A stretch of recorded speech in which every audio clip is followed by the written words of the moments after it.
கடவுள் அருள் வலைதள ஊடக நேயர்கள் அனைவருக்கும் ஜோதிடர் யோகி ஜெயப்பிரகாஷின் அன்பான வணக்கங்கள். அன்பு நண்பர்களே, மே 1ஆம் தேதி குருவின் பெயரும் நடைபெற இருக்கின்றது. மேஷத்திலிருந்து ரிஷபத்திற்கு நகர இருக்கின்றார். அனைவருக்கும் நமஸ்காரம்.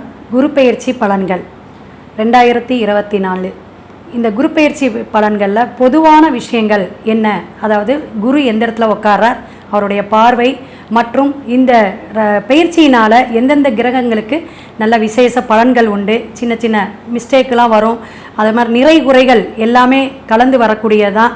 1/5/2024 புதன்கிழமை குரு பயிற்சி பெயருது.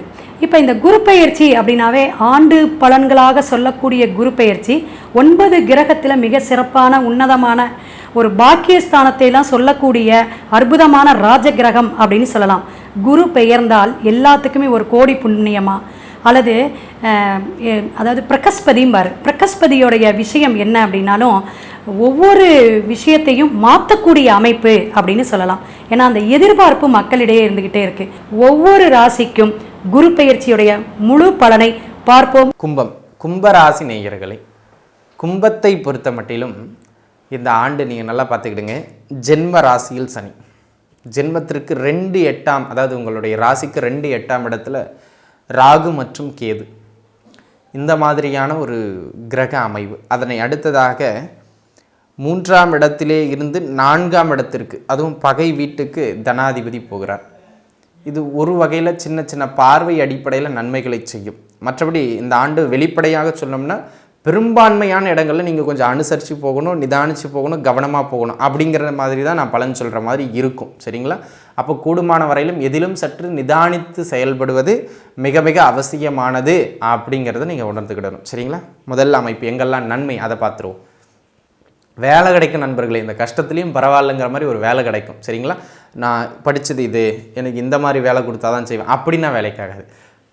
குடும்பத்தை ஓட்டுறதுக்கு ஒரு வேலை கிடைச்சா போதும், ஒரு வருமானம் வந்தால் போதும் அப்படின்னு நினைக்கிறவங்களுக்கு இந்த காலகட்டம் வருமானத்தை வழங்கக்கூடிய நல்ல காலகட்டம், வேலை வாய்ப்புகளை ஏற்படுத்தி கொடுக்கும். முதல் விஷயம்.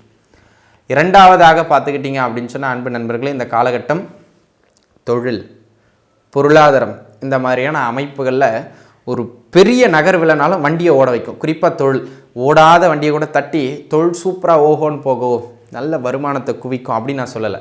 அப்படியே மூடுற அளவுக்கு இருக்கிற தொழில் கூட வண்டி நகர வச்சு இந்த ஒரு வருஷம் தள்ளிடலாம்ப்பா அப்படிங்கிற அளவுக்கு கொஞ்சம் தொழில் நகர்வு இருக்கும். மாதத்துக்கு கிடச்சிக்கிட்டு இருந்த ஒரு 2 வாடிக்கையாளர்கள் இப்போ ஒரு 10 நாளைக்கு 2 வாடிக்கையாளர் கிடைப்பாங்க. அந்த மாதிரி அது ஒரு தொழில் முன்னேற்றத்தை கொடுக்கும். சரிங்களா? அதில் பயப்பட வேண்டிய அவசியம் கிடையாது. அதே போல் ஓரளவுக்கு பண வருமான ஓட்டமும் கையில் கிடைக்கக்கூடியது மாதிரியான காலகட்டமாக அமையும். சொந்த ஊரை விட்டுட்டு வெளியூர் போகிறதுக்கு இந்த காலகட்டம் சிறப்பு. வெளிநாடு முயற்சிகள் ஓரளவு கை கொடுக்கக்கூடிய நல்ல காலகட்டமாக உங்களுக்கு அமையப்பெறுகின்றது அப்படிங்கிறத நீங்கள் மனதில் வச்சுக்கிடுங்க. அந்த விதத்தில் வெளிநாடு முயற்சிகளை தாராளமாக நீங்கள் முயற்சிக்கலாம். அந்த வெளிநாடு முயற்சிகள் கைகூடி வரும். அதே போல் இந்த சொத்து வாங்கிறது, வீடு வாங்கிறது, இதெல்லாம் செய்கிறதுக்கு இந்த காலகட்டம், வண்டி வாகனங்கள் வாங்கிறது, இதெல்லாம் செய்கிறதுக்கு இந்த காலகட்டம் சிறப்பானதாக அமையப்பெறுகின்றது. ஆக அதையெல்லாம் நீங்கள் செய்கிறதுக்கான அமைப்பு இந்த காலகட்டத்தில் உண்டு. தாராளமாக முயற்சிக்கலாம். கல்வியிலும் ஓரளவுக்கு வண்டி நகர்ந்துடும். சரிங்களா? அதனை அடுத்ததாக பார்த்துக்கிட்டிங்க அப்படின்னு சொன்னால் இந்த காலகட்டத்தில் வேறு என்ன ஒரு சிறப்பான அமைப்பு உண்டு அப்படின்னு கேட்டிங்கன்னா, திடீர்னு எதிர்பாராத சில உதவிகள் கிடைக்கும். திடீர்னு எதிர்பாராத சில பண வரவுகள் கிடைக்கக்கூடிய ஒரு காலகட்டம், பயன்படுத்திக்கிடுங்க. சரிங்களா? ஆனால் அதுக்கு நீங்கள் போய் இந்த லாட்ரி சீட்டு வாங்கிட்டு உட்காந்துக்கிட்டு இருக்கிறது, ஷேரில் இன்வெஸ்ட் பண்ணிட்டு உட்காந்து, அதுவாக அதிர்ஷ்டம் வரும். எப்படி வேணாலும் வரலாம். திடீர்னு ஒரு நன்மை நடக்கலாம், திடீர்னு ஒரு பணவரவு கிடைக்கலாம், திடீர்னு ஒரு உதவி கிடைக்கலாம். எது கிடைச்சாலும் நமக்கு நன்மை தான். எதிர்பாராமல் திடீர்னு சில நல்ல விஷயங்கள் உங்களுக்கு கைக்கு கிடைக்கக்கூடிய ஒரு அற்புதமான ஆண்டு இந்த ஆண்டு. ஸோ திருமணம், புத்திரபாக்கியம், இது ரெண்டும் கோச்சாரம் என்றைக்குமே தடை செய்யாது. சரிங்களா? ஆக புத்திரபாக்கியமும் திருமணமும் இனிதே கிடைக்கும். கோச்சாரத்துக்கு அதை தடை செய்கின்ற பலம் கிடையாது. அந்த விதத்தில் இந்த ரெண்டு பாக்கியமும் நன்றாகவே கிடைக்கக்கூடிய ஒரு நல்ல காலகட்டமாகவே இந்த காலகட்டம் உங்களுக்கு அமைகின்றது அப்படிங்கிறத நீங்கள் மனதில் வச்சுக்கிடுங்க. சரிங்களா? அடிக்கடி லாங் டிஸ்டன்ஸ் ட்ராவல்லாம் போயிட்டு வர்றதுக்கு தொழில் நிமித்தமாக இந்த காலகட்டத்தில் நல்ல மேன்மையான காலகட்டம். தாராளமாக நீங்கள் முயற்சிக்கலாம் அப்படிங்கிறத மனதில் வச்சுக்கிடுங்க. சரிங்களா? இந்த இல்லீகலான பிஸ்னஸ் பண்ணுறவங்க, சட்டத்திற்கு புறம்பான தொழில் வேலை பார்க்குறவங்களுக்குலாம் இந்த காலகட்டத்தில் வருமான ஓட்டம் சிறப்பாக இருக்கும். சரிங்களா? ஏமாத்துறவங்க, சாராயம் விற்கிறவங்க, இந்த மாதிரி கொஞ்சம் வெளியில் சொல்ல முடியாத மாதிரியான தவறான தொழில்கள் செய்கிறவங்களுக்குலாம் இந்த காலகட்டத்தில் வருமான ஓட்டம் அதிகரிக்கும். ஆனால் பிறருக்கு அந்த அளவுக்கு கிடையாது. சரிங்களா? இது தாங்க நன்மை. இந்த இடங்களில் தான் கொஞ்சம் நன்மை. எங்கெல்லாம் கவனமாக இருக்கணும் அதுக்கு முன்பு நான் சொல்லிடுறேன். உச்சந்தலையிலிருந்து உள்ளங்கால் வரை அனைத்திலும் நிதானமாக இருக்க வேண்டியது அவசியம். ஆரோக்கியம் தொந்தரவுகள் வரும். ஆக உடல்நிலையில் அடிக்கடி தொந்தரவுகளுக்குள்ளாவிங்க. உணவு கட்டுப்பாடு தேவை. பொருளாதார ரீதியாக ஒரு குறிப்பிட்ட வருமானம் தான் கிடைக்குமே தவிர பெரிதாக உயர்ற அமைப்பு இல்லை. அப்போ அகலக்கால் வச்சிங்க தொழில்னா கடனில் சிக்கிடுவீங்க. ஸோ கடன் அமைப்புகள் அதிகரிக்கக்கூடியது மாதிரியான ஒரு காலகட்டமாக இந்த காலகட்டம் அமைகின்றது. இருக்கிற இடம் தெரியாமல் விரலுக்கேற்ற வீக்கத்தோடு அப்படியே அழகாக குடும்பத்தை நகர்த்திக்கிட்டு தொழில் வாழ்க்கையை நகர்த்திக்கிட்டு நகர்றது நல்லது. பெரும் முதலீடுகளை போடுவதை தவிர்ப்பது நல்ல மேன்மையை உங்களுக்கு பெற்றுக் கொடுக்கும் அப்படிங்கிற மாதிரி நீங்கள் புரிஞ்சு வச்சுக்கிடணும். இது 2வது விஷயம். 3வது, பொருளாதார ரீதியாக பார்த்துக்கிட்டிங்க அப்படின்னு சொன்னால் கடன் சுமை அதிகரிக்கும்னு சொன்னோமுங்க. அதுக்கு முக்கியமான காரணம் வீடு கட்டுறது, வண்டி வாகனம் வாங்கிறது, கடன் வாங்கி ஃபங்க்ஷன். ஆக இந்த மாதிரியான ஆடம்பரங்களை நீங்கள் இந்த ஆண்டு குறைத்து கொள்ள வேண்டியது அவசியம். இல்லைன்னா அந்த கடனை அது பெருங்கடனாக மாற்றி விட்டு போயிடும். அப்போ அதில் சிக்கிக்கிட்டு வெளில வர முடியாமல் தவிச்சிக்கிட்டு இருப்பீங்க. அந்த விதத்தில் அன்பு நண்பர்களே, ஆடம்பரங்களை இந்த காலகட்டத்தில் தவிர்க்கிறது மேன்மையை தரும் அப்படிங்கிறத நீங்கள் புரிஞ்சுக்கிட்டு செயல்பட வேண்டியது அவசியமான ஒன்று. சரிங்களா? அதேபோல் இந்த காலகட்டத்தை பொறுத்த மட்டிலும் வேறெங்கு கவனமாக இருக்கணும்? ஆரோக்கியத்தில் கவனமாக இருக்கணும், பொருளாதாரத்தில் கவனமாக இருக்கணும். தொழில் வண்டி ஓடும், அது ஓடுறதுக்கான முதலீடு மட்டும்தான் போடணுமே தவிர பெருத்த முதலீடுகளை உள்ளே போடுறது, கடன் வாங்கி முதலீடு போடுறது கூடாது. 3வது, உறவுகளுக்கு இடையில் பார்த்துக்கிட்டிங்கன்னா அடிக்கடி பிரச்சனைகள் வரும். எந்த உறவும் இந்த காலகட்டத்தில் பார்த்திங்கன்னா நிறைய உறவு சிக்கல்கள் ஏற்பட்டு உறவுகளை விட்டு விலகக்கூடிய ஒரு சூழ்நிலை. குறிப்பாக கணவன் மனைவி உறவு, உற்றார் உறவினர்கள் எல்லாரோடவுமே ஒரு சரியில்லாத புரிதல் இல்லாத வாழ்க்கை. ஆக அதையும் நீங்கள் பார்த்துக்கிடணும். சரிங்களா? அதனை அடுத்ததாக இந்த தவறான விஷயங்கள் ஏதாவது செஞ்சுக்கிட்டு இருக்கீங்க அப்படின்னு சொன்னால் கொஞ்சம் பார்த்து இருந்துக்கிடுங்க. ஏன்னா சட்டத்துக்கு புறம்பான விஷயங்கள்லாம் பண்ணுறீங்கன்னா கொஞ்சம் பார்த்து இருந்துங்க. தேவையில்லாத பெயர்கேடுகள், பின்னடைவான சூழல்கள், இந்த மாதிரியான அமைப்புகள் ஏற்படுறதுக்கான வாய்ப்பு அதிகம். ஸோ நான் நெகட்டிவை இழுத்து சொல்லி உங்களுடைய மனநிலையை நான் உறுதி இழக்க செய்ய விருப்பம் இல்லை.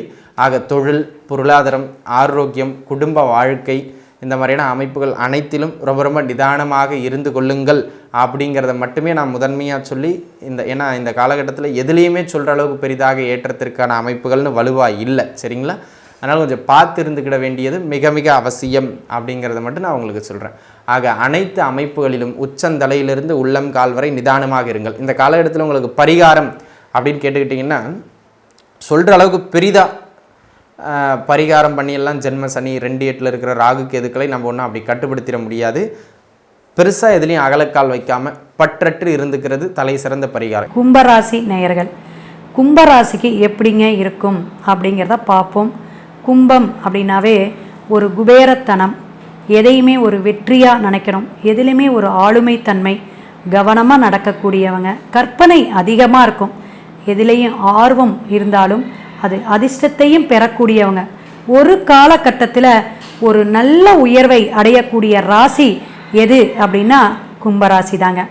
அப்பேற்பட்ட உங்களுக்கு குரு பெயர்ச்சி இந்த ஆண்டு எப்படி இருக்கும் அப்படின்னா, குரோதி ஆண்டில் பிறக்கக்கூடிய குரு பெயர்ச்சி, ஜென்மத்தில் இருக்கக்கூடிய சனி பகவான், 2ஆம் இடத்துல இருக்கக்கூடிய ராகு பகவான், இத்தனை கால்குலேட்டிலையும் 4ஆம் இடத்துக்கு வரக்கூடிய ரிஷபத்தில் வரக்கூடிய குரு பகவானுடைய அமைப்பை கொண்டு பலாபலன் சொல்கிறோம். அப்போ குரு பகவான் 4இல் அமர்ந்திருக்கிறார் அப்படிங்கும் பொழுது அவர் பார்க்கக்கூடிய பார்வை 5, 7, 9. அது எப்படி பார்க்குறாருனா 8, 10, 12ஆக உங்களுடைய ராசியிலிருந்து பார்க்குறார் அப்படின்னு இங்கே கணக்கு எடுத்துக்கணும். உங்களுடைய ராசிக்கு குரு பகவான் எந்த இடத்துக்கு உடையவர் அப்படின்னா 2, 11க்கு உடையவர். இவர் பார்க்கக்கூடிய பார்வை 8ஆம் இடத்தையும் 10ஆம் இடத்தையும் 12ஆம் இடத்தையும் பார்க்குறார். அப்போ மகரம், விருச்சிகம், கன்னி இப்படி ரிவர்ஸில் கொண்டு போயலாம். ஸோ இந்த இடம் எப்படி இருக்கும் அப்படின்னா உங்களுக்கு நல்ல ஒரு அமைதியை கொடுக்கக்கூடிய காலகட்டம், எந்த ஒரு காரியத்திலும் ஜெயத்தை கொடுக்கக்கூடிய காலகட்டம். வெளிநாடு வெளியூர் தொடர்பு குரு 12இல் இருக்கிறார் பார்க்கக்கூடிய அமைப்பு அப்படிங்கிறவங்களுக்கு, குழந்தைகளுக்கு எந்த ஒரு எதிர்பார்ப்புகள் இருந்தாலும் அது கொஞ்சம் சின்னதாக ஒரு விரயத்தை கொடுக்கும். ஒரு கல்வி சார்ந்தோ, திருமணம் சார்ந்தோ, அல்லது ஒரு குழந்தைக்கு ஒரு பாகப்பிரிவினை பிரித்து வைக்கிறீங்க வீடு அப்படின்னீங்களா, இதில் சில சிக்கல்களை ஏற்படுத்தி தாமதத்தை கொடுத்து குழந்தைகளுக்கு செய்யக்கூடிய காரியங்களுக்கு தடை தாமதம் உண்டு. இதை ஃபஸ்ட்டு நீங்கள் எடுத்துக்கணும். அடுத்த விஷயம் என்ன எடுக்கணும்னா, 10ஆம் இடம் தொழில் அப்படிங்கக்கூடிய அமைப்பில் உங்களுக்கு நல்ல ஒரு முன்னேற்றம் உண்டுங்க. எதில் வேணாலும் நீங்கள் துணிஞ்சு பணம் போடலாம். ஏன்னா ஜென்மத்தில் ஸ்ட்ராங்காக நான் இருக்கேன், ஏன்னா சனி பகவான் இருக்கும் இடம் சுபிக்ஷம், பார்க்கும் இடம்தான் பால் அப்படின்னு ஒரு கணக்கு உண்டு. ஸோ சனி பகவான் நீங்கள் உங்கள் இடத்துலையே உட்காந்து அது 7.5 சனியாக இருந்தாலும் தனக்குடைய வீடு ஈஸ்வர பட்டம் பெற்ற சனி பகவான். ஸோ உங்களுக்கு ஸ்ட்ராங்கான இந்த காலகட்டம், நீங்கள் ஸ்ட்ராங்காக என்னென்ன பிளான் போடுறீங்களோ அது அப்படியே இருக்குங்க, அப்படி உறுதியாக இருக்கும் அப்படிங்கிறத நீங்கள் நல்ல கவனத்தில் எடுத்துக்கணும். ஏன்னா இந்த 7.5 சனி, அஷ்டமத்து சனி தான் கஷ்டத்தை கொடுக்குமே ஒழிய 7.5 சனியில் தான் நிறைய பேர்த்துக்கு திருமணத்தை கொடுக்கறது, வீடு யோகத்தை கொடுக்கறது, குழந்தை பாக்கியத்தை கொடுக்கறது. வெளிநாடு வெளியூருக்கு நான் போனீங்கன்னா 7.5 சனியில் தான் போயிருப்பாங்க. சனி பகவானும் சந்திர பகவானும் பயண கிரகம் அப்படிம்பாங்க. அப்போ இந்த கிரகம் உங்களோட இடத்துலயே இருக்கிறனால இதுவும் உங்களுக்கு ஒரு வெற்றி தான். 4ஆம் இடத்துல இருக்கிற குரு அம்மாவுக்கு சில உடம்பு தொந்தரவை கொடுக்கும். தாய்கிட்ட பேசுகிறக்கோ கொஞ்சம் அடிக்கடி போய் பார்க்க முடியாத சூழ்நிலைகள் ஏற்படலாம். அல்லது அம்மா உங்ககிட்ட இருந்தாங்கன்னா பிரிஞ்சு போகக்கூடிய அமைப்பு உண்டு. நான் போய் அவங்க வீட்டில் இருந்துக்கிறேன் இவங்க வீட்டில் இருந்துக்கிறேன்ட்டு உறவுகளிடையே போய் இருக்கக்கூடிய அமைப்பு, அல்லது நீங்கள் தாய் தந்தையை விட்டு பிரியக்கூடிய அமைப்பு இந்த காலகட்டம். ஆனால் நல்லதுக்காக தான், தொழிலுக்காகவோ அல்லது கல்வி சார்ந்தோ தான் நீங்கள் பிரிவீங்களோ ஒழிய மற்ற விஷயத்துக்காக இருக்காது. பயப்பட வேண்டாம். ஏன்னா ஜென்மத்தில் சனி பகவான் இருக்கும்போது தொழில் ஏற்றத்தை கொடுப்பார், முயற்சியை கொடுப்பாங்க. அதுக்காக நீங்கள் போனாதான் நீங்கள் ஜெயிக்க முடியும். அதே போல் இந்த காலகட்டம் பூர்வீகத்தை விட்டு வெளியே போகக்கூடிய காலகட்டம்னு சொல்லலாம். அப்போ பூர்வீகத்தை விட்டு வெளியே போன சொந்த ஊரை விட்டு நீங்கள் வெளியே போயிட்டு வெளிநாடோ மாநிலமோ அயல் தேசமோ போய் நீங்கள் உழைப்புக்காகவோ அல்லது கல்விக்காகவோ போனீங்கன்னா நல்ல முன்னேற்றம் கும்பராசி நேயர்களுக்கு அப்படின்னு சொல்லலாங்க. அதே போல் உங்களுடைய இப்போ நீங்கள் ஒரு அரசியலில் இருக்கீங்க அல்லது கவர்மெண்ட்டு சார்ந்து இருக்கீங்க அப்படிங்கன்னா கண்டிப்பாக உங்களுக்கு அக்டோபருக்கு மேலே ஆகஸ்ட்டுக்கு மேலே ஒரு சிலருக்கு இந்த வக்ரகதிக்கு வரும்பொழுது உங்களுக்கு நல்ல ஒரு ப்ரமோஷன் கிடைக்கும், நல்ல ஒரு பதவி உயர்வு கிடைக்கும் அப்படிங்கிறதையும் நீங்கள் கவனத்தில் எடுத்துக்கணும். கும்பராசி நேயர்களுக்கு குரு பகவான் இன்னும் சொல்ல போனால் 8ஆம் இடத்தை அவர் பார்க்கறனால குபேர யோகம், ஏதாவது உங்களுக்கு புதிய பணவரவு வரும், அது அதிர்ஷ்டத்தை கொடுக்கும். ஏதாவது எதிர்பார்க்காம இருந்திருப்பீங்க அவங்களுக்கு நல்ல ஏற்றம். ரியல் எஸ்டேட்டு ஷேர் மார்க்கெட்டிங்கில் இருக்கிறவங்க, வெளிநாட்டை வச்சு நீங்கள் தொடர்பு செய்யக்கூடிய இந்த டெக்ஸ்டைலு இண்டஸ்ட்ரியல் பண்ணிகிட்டு இருக்கக்கூடிய அனைவருக்குமே நல்ல ஒரு பணவரவு தனவரவு உண்டு அப்படிங்கிறத ஹாப்பியாக எடுத்துக்கலாம். சரிங்க, கும்பராசிக்கு இன்னும் என்னங்க சிறப்பு அப்படின்னா உங்களுடைய புதிய முயற்சி, ஏதாவது ஒரு நீங்கள் புதுசாக இப்போ தாங்க படிச்சுட்டு வந்தேன் அப்படின்னா பிஸ்னஸ் செய்ய வேண்டாம், ஜாபுக்கு போகணும். கண்டிப்பாக ஜாபு கிடைக்கும், வேலை கிடைக்கக்கூடிய காலகட்டம் தான் இந்த காலகட்டம். அதை நீங்கள் பயன்படுத்திக்கிங்க. 12ஆம் இடத்துல இருக்கனால வீட்டையோ ஊரையோ விட்டு கொஞ்சம் 50 அல்லது ஒரு 100 கிலோமீட்டரு 500 கிலோமீட்டர் தாண்டி கூட நீங்கள் பயணம் செஞ்சு அங்கே போயிட்டு நீங்கள் தனிச்சு இருந்து தொழில் செய்யும் பொழுதோ வியாபாரத்துக்கு போகும் பொழுதோ அல்லது ஜாபில் இருக்கும்போது உங்களுக்கு சிறப்பாக இருக்கும் இந்த குரு பெயர்ச்சியோட காலகட்டங்கள் அப்படிங்கிறத தெரிஞ்சுக்கணும். ஏன் அப்படின்னா 2ஆம் இடத்துல இருக்கக்கூடிய ராகு வீட்டை விட்டு பிரியக்கூடிய அமைப்பு, அல்லது வீட்டை விட்டு வெளியே போனாலும் இல்லை இங்கேயே இருந்தாலும் மருத்துவ செலவையும் கொடுக்குங்கிறத கவனத்தில் எடுத்துக்கணும். உங்கள் குடும்ப வட்டாரத்தில் கணவனாக இருந்த மனைவிக்கு, மனைவியாக இருந்த கணவனுக்கு, அதே போல் தாய் தகப்பனுக்கு மருத்துவ செலவை, குடும்பத்தில் மருத்துவ செலவை சின்ன சின்னதாக கொடுப்பாரு, பெரிய அதுக்கு இடைஞ்சலை கொடுக்க மாட்டாங்க. உடம்பு தொந்தரவு இருக்க தான் செய்யும். சனி பகவான் இருக்கார், உடம்பு அங்கங்கே கைகால் வலிக்குதுங்க அப்படின்னு உபத்திராவும் இருக்கும் கண்டிப்பாக. அதற்கெல்லாம் என்ன வழிபாடுன்னு சொல்கிறேன் கேட்டுக்கோங்க. உயர்வான காலகட்டம் தான் கும்பத்துக்கு, பயப்பட வேண்டாம். இந்த பரிகாரத்தையும் நீங்கள் செஞ்சுக்குங்க.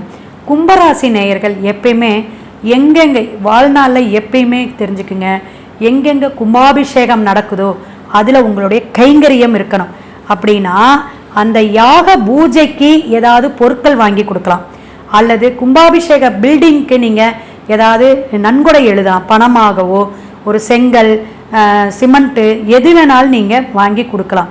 அப்போ கோயில்களுக்கு உழவார பணி செய்கிறதும் கோயில்கள் திருப்பணி செய்கிறதுக்கும் கும்பாபிஷேகம் செய்வதற்கும் இந்த 2.5 ஆண்டில் எந்த அளவுக்கு முடியுதோ நீங்கள் செஞ்சுக்கிட்டே வாங்க. சனி தாக்கமும் இருக்காது, குரு பெயர்ச்சியும் உங்களுக்கு நல்ல ஒரு சுபிக்ஷத்தை கொடுக்கும் அப்படிங்கிறத ஒரு அமைப்பிலையும். அதே போல் பெருமாள் வழிபாடும் விஷ்ணு சரசரநாமம் கேட்டுட்டு வாங்க, மிக சிறப்பாக இருக்கும். கும்பராசி நேயர்கள் நல்ல ஒரு அமைப்போட இந்த குரு பலனை நீங்கள் வழிபாட்டோட செய்யும் பொழுதும் குரு அருளும் திரு அருளும் கண்டிப்பாக மேன்மையை கொடுக்கும். கும்பராசி அன்பர்களுக்கு வணக்கம். கும்பராசி காலபுருஷனுக்கு 11வது ராசி. அவிட்டம் 3-4 பாதங்கள், சதயம், பூரட்டாதி 1, 2, 3 பாதங்கள் உள்ளடக்கியது. சனி பகவான் ஆட்சி பெறும் வீடு. இப்பொழுது சனி பகவான் இங்கே தான் இருக்கார். ஆட்சி வீடு மூலத்திரிகோண வீடு. இந்த 2024 குரு பெயர்ச்சி இந்த கும்பராசிக்கு நல்லது செய்யுமா, யோகத்தை தருமா, இல்லை பாதகத்தை தருமா?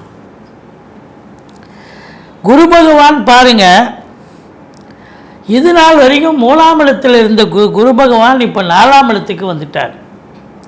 அப்போ நிச்சயமாக ஒரு முன்னேற்றகரமான ஒரு ஆண்டு தான். 4ஆம் இடம் என்பது ஸ்தான பலம் இல்லை என்று சொன்னாலும் கூட 3ஆம் இடத்தை விட இது 4ஆம் இடம் ஓகே தான். அப்போது என்ன அப்படின்னாக்கா, மாத்ருஸ்தானம் அந்த இடத்துக்கு போகிறார் அப்படின்னா தாய் வழி உறவுகள், சொந்தங்கள், அவங்க எல்லாம் வந்து ஒருத்தருக்கு ஒருத்தர் ஒரு அண்டர்ஸ்டாண்டிங் இருக்கக்கூடிய, ஒரு கருத்து வேறுபாடெல்லாம் விலகி கொஞ்சம் சந்தோஷமாக இருக்கக்கூடிய ஒரு ஆண்டு. அதையும் தாண்டி வண்டி வாகனங்களை வச்சு பொழப்பு நடத்தக்கூடியவர்களுக்கு நல்ல சம்பாத்தியம் கிடைக்கும். அசையா சொத்துக்கள் மூலம் நல்ல வருமானம் கிடைக்கும். சுகஸ்தானத்தில் போய் குரு இருக்கிறார் அப்படின்னா நல்ல சுகவாசியாக இருக்கக்கூடிய ஒரு காலகட்டம். பிள்ளைகளுடைய கல்வி அப்படின்னு பார்த்தீங்கன்னா மிக உயர்கல்வி படிக்கிறாங்க, இல்லை வெளிநாட்டுக்கு போய் உயர்கல்வி படிக்கிறாங்கன்னா கண்டிப்பாக அனுப்பி வச்சு நல்லா படிக்க வைப்பீங்க. இது 4ஆம் இடம் என்பது நல்ல அற்புதமான இடமாக இருக்கிறதால குரு பகவான் பல நன்மைகள் தரப்போகிறார். சொத்து பத்து வாங்கி குவிக்க போகிற இடம். 4ஆம் இடம் ஆக்சுவலாக வந்து சுக்கிரனுடைய வீடாக இருக்கிறதால சொத்து பத்தில் இன்வெஸ்ட் பண்ணுறீங்களோ இல்லையா, வீடை ஆல்ட்ரேஷன் பண்ணுவீங்க, இல்லை வீட்டை அலங்காரம் பண்ணுவீங்க, இல்லை வண்டியை வந்து பழசை வச்சுட்டு புதுசு வாங்கலாம், இல்லை புதுசே கார் வாங்கலாம். ஏன்னா சுக்கிரனுடைய வீடு. அதனால் ஏதோ ஒன்று செய்ய போகிறீங்க, நல்லது நடக்க போகிறது. இது வந்து ஸ்தான பலம். பார்வை பலம் அப்படின்னு பார்த்தீங்கன்னா 8ஆம் இடத்தை குரு பார்க்குறார். 8ஆம் இடத்தை குரு பார்த்தா என்னன்னா அசிங்கம், அவமானத்தை குறிக்கக்கூடிய இடம். கடந்த ஆண்டு கேது இருந்தார். அப்போ கேது அங்கே உட்கார்ந்து இருந்தார் அப்படின்னு சொன்னால் உங்களை பொறுத்தவரையிலையும் பார்த்தீங்கன்னா பல அசிங்கங்கள், அவமானங்களை சந்தித்தீர்கள். 8ஆம் இடம். கடன் வாங்கினீங்க, கடனை ஒழுங்காக ரீபே பண்ண முடியல, அசிங்கப்பட்டீங்க, இல்லை இஎம்ஐ கட்ட முடியல, ரொம்ப தாளித்து போனீங்க. இப்போ இந்த ஆண்டு பார்த்தீங்கன்னா 8ஆம் இடத்தை குரு பார்க்குறார். எந்த அசிங்கம் அவமானம் கிடையாதுங்க. அதற்கு மாறாக உங்களுக்கு ஒரு சந்தோஷமாக இருக்கக்கூடிய, ஏன்னா 8ஆம் இடம் வந்து திடீர் அதிர்ஷ்ட வாய்ப்புகள் தரக்கூடிய ஒரு இடம். அப்போது வரா கடன்கள் வசூலாகும். தொழில் பண்ணுறீங்க, நிறைய இதெல்லாம் வராதுங்க, வரா கடனில் எழுதி வச்சுருப்பீங்க. இப்போ அவங்களாம் வந்து தேடி வந்து கொடுப்பாங்க. அதுவே ஒரு பெரிய விஷயம் இல்லையா? வரா கடன்கள் வசூலாகும். இன்சூரன்ஸ் பணம் கிளைம் பண்ணியிருப்பீங்க, கைக்கு வரும்.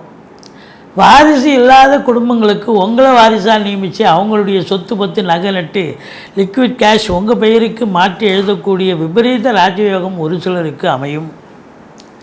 7ஆம் இடத்துக்கு 8ஆம் இடமாக 2ஆம் இடமாக இருந்து 8ஆம் இடம் வருவதால் வாழ்க்கை துணை அல்லது மனைவியால் யோக பாக்கியங்கள்.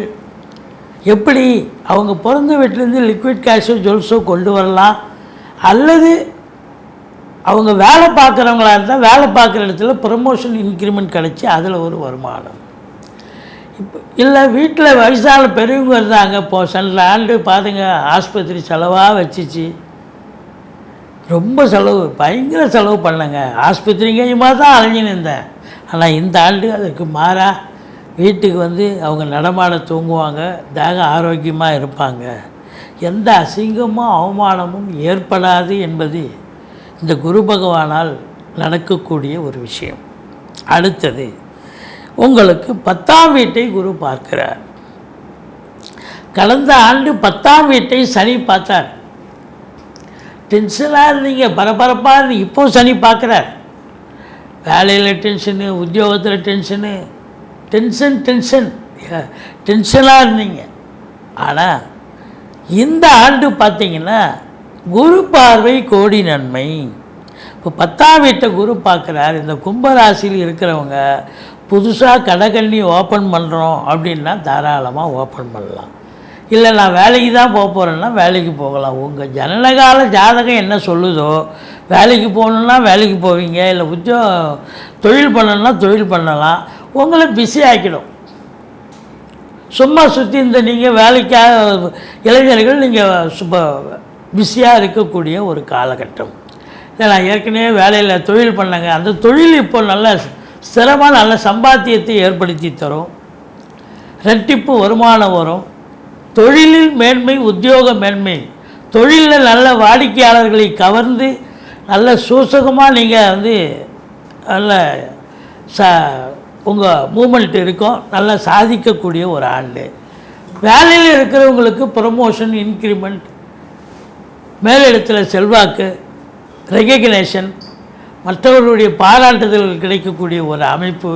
டிரான்ஸ்ஃபர் காத்திருக்கிறவங்களுக்கு டிரான்ஸ்ஃபர், ப்ரமோஷனுக்காக ப்ரமோஷன், இன்க்ரிமெண்ட்டுக்காக காத்திருக்கிறவங்களுக்கு இன்க்ரிமெண்ட். இப்படி பல நிலைகளில் உங்களுக்கு நல்லது நடக்கப் போகிறது அப்படின்னு சொல்லலாம்.